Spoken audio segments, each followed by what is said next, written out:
No, we did have some sad news. Virginia Giuffre, her death was announced, and we're still waiting, obviously, for more details. As I say, it is a tragic incident, and we know over the last couple of weeks we have been talking about on this show the developments that has been going on in Australia. But this is a royal show, and we have to talk about, of course, Prince Andrew.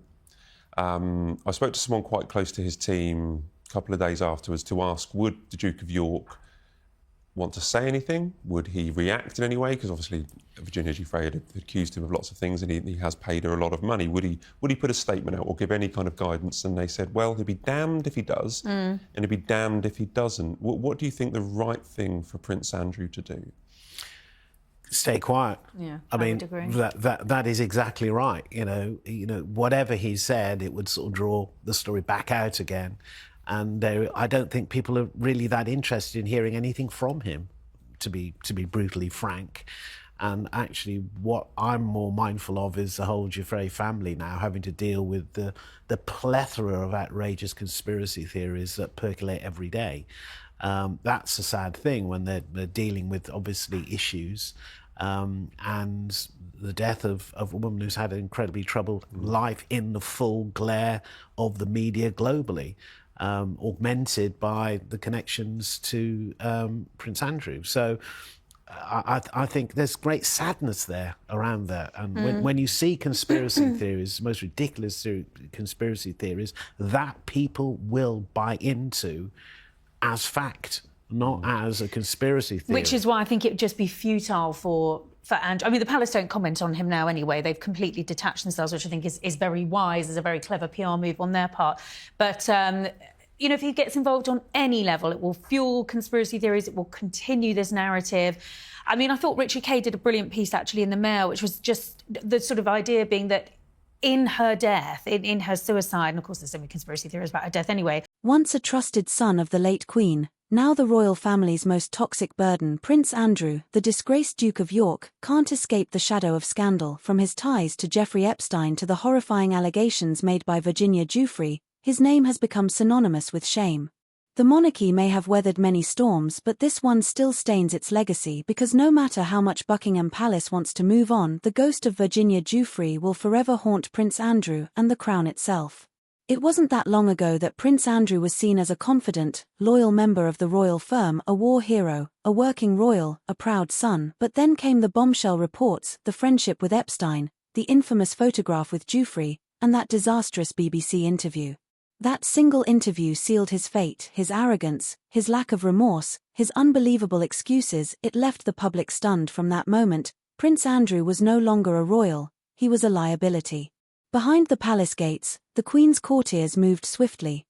Andrew was stripped of his public duties, his military titles, and every shred of royal respect he once had. He became invisible, a ghost prince hidden behind palace walls. Even now, King Charles has made it clear, there's no future for Andrew as a working royal. His presence threatens the very credibility the monarchy is trying to rebuild. Is the toxic spare, unwanted, untrusted, and untouchable. When Virginia Giuffre filed her civil lawsuit, it was supposed to bring closure. Andrew settled out of court, but money cannot buy redemption. No apology. No accountability. Just silence and a check. That settlement didn't erase the past, it preserved it, because every time Andrew tries to resurface, the headlines come roaring back, the accusations, the photograph, the shame. Virginia Giuffre's story will forever be tied to his name. Inside the royal household, the tension is palpable. Charles and William know the monarchy's reputation depends on distance from the scandal, and from Andrew himself.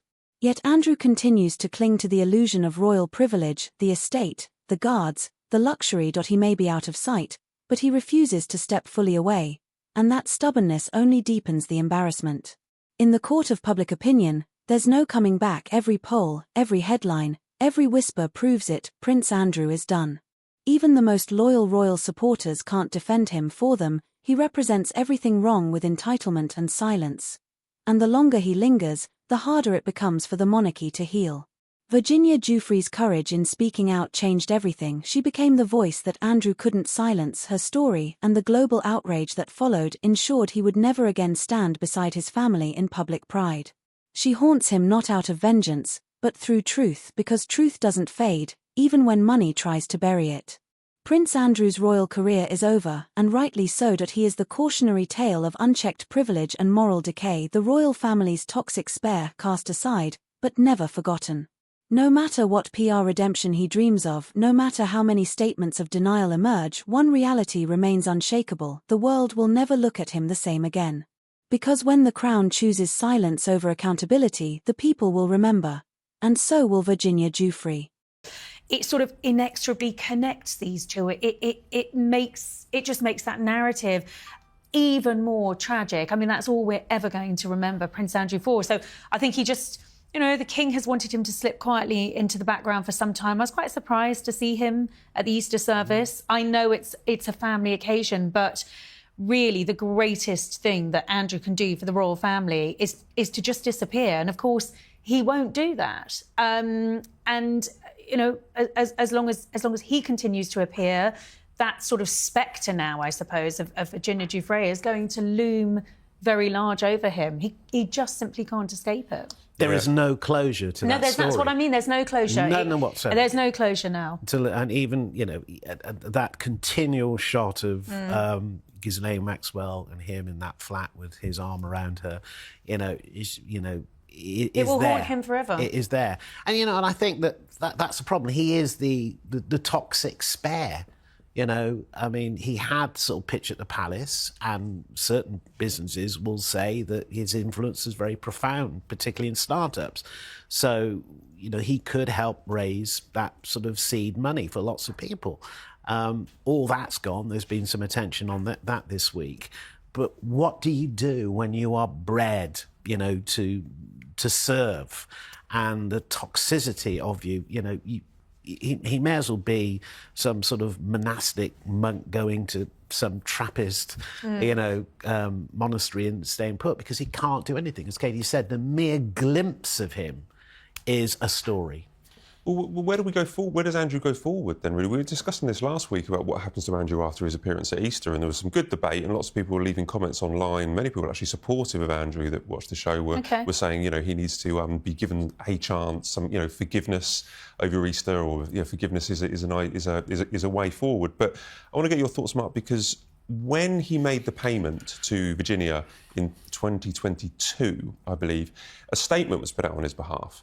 And the statement said that he would endeavour to help or work a way forward for victims of trafficking. That hasn't happened. I mean, could that be a way forward maybe for Andrew? Some kind of charity work, show some kind of contrition. Doesn't have to admit anything. He can continue to maintain his innocence. But is there a way forward maybe in a charity sphere, even behind the scenes? It needs to be a very brave charity. I mean, just trying to be fair to him at the moment, that statement, I'm sure that intention was valid. That's what he wanted to do. But if you're sitting on a charitable board, you're looking at the work of, let's say, an established charity in that field, having Andrew on it, is that a particularly good look? Well, you called him toxic. Yeah, so therefore I don't think it brings the right aura, to what you're trying to achieve. I think in time, it's quite interesting that, gradually things sort of fade away in people's mind. There isn't the same sort of intensity of emotion around an idea.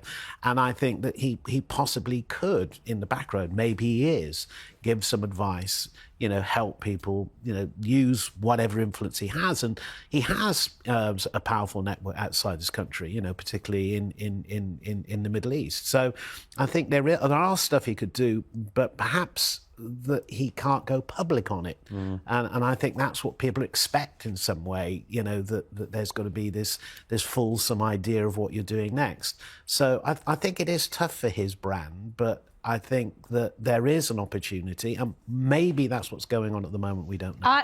I disagree, actually. I think if there was an opportunity, it was after that Newsnight interview. That was when things needed to change for Andrew. That was when he should have shown some contrition. He could have, his daughter's involved with anti-sex trafficking charities. I think best leave it to Eugenie and Beatrice doing the great work that they do. I just think that Andrew is, as you say, so toxic. I don't think there is any hope of a rehabilitation for him. This is the man who would turn business trips into pleasure trips and play golf anyway and loves to horse ride. I mean, can't he just go and do that on a remote part of an estate and leave the king, who was doing in my opinion, a brilliant job. He's, you know, the family's been under so much pressure the last few years. The last thing they need is this sort of incumbent on it, making it even harder than it needs to be, attracting all sorts of difficult and, frankly, negative headlines. A time when, you know, I think the royal family could do without it. He is toxic. There's no way about it. And that,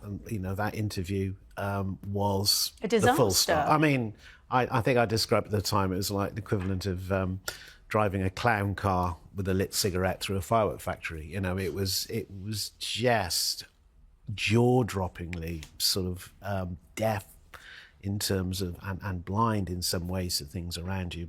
And yet we're 6 years on and it still hasn't recovered for Andrew. No. It's still, you know, more because worse he keeps trying to edge his way back in. He won't let go. That's in the same way problem. that Harry and Meghan won't let go of those HRH titles, he just is clinging on. He needs to let go. And as soon as you edge back in, it's a story.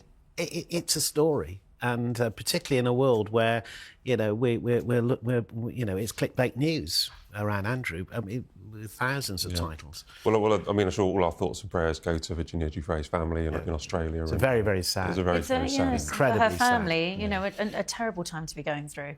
But nothing from Andrew, and we think it's the right decision. Yeah.